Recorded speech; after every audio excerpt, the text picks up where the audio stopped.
enfilage de la Mitsubishi DU105. Je sors du porte-cône en haut.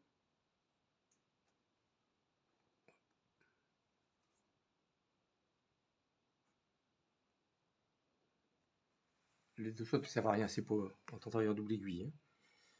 Hein. Ici, trou supérieur. Je passe sous le pivot, le petit pivot. Je repasse au-dessus.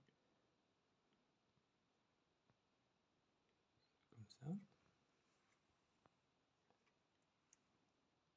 C'est bien visible, oui, Oui. d'accord.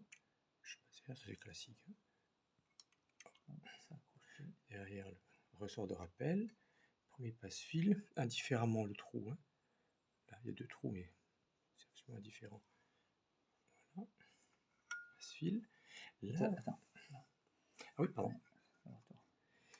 Ici, c'est un feutre de lubrification, un régulateur de tension également. Hein.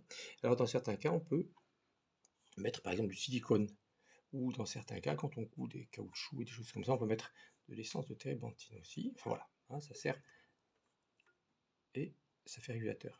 D'accord? Donc il passe derrière. Ici, on voit bien.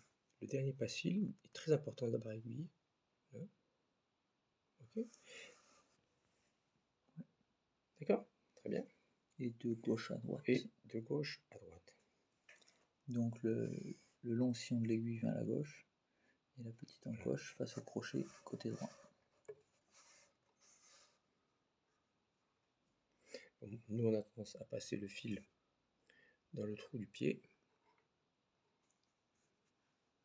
On va récupérer le fil inférieur. Et voilà. On est prêt à coudre.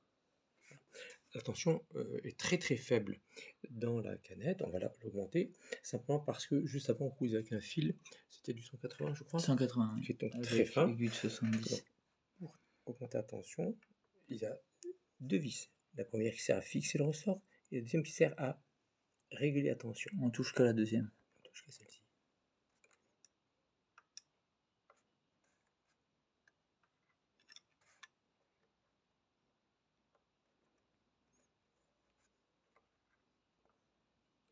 On était très faible.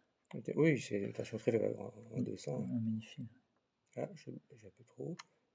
Voilà, je suis en tension de 50 grammes, 50 à 60 grammes. Voilà. Okay. Il est très important, quand on passe d'un fil fin à un gros fil, il est très important de contrôler cette tension parce que tension trop faible égale bourrage. D'accord? Notamment dans ce sens-là.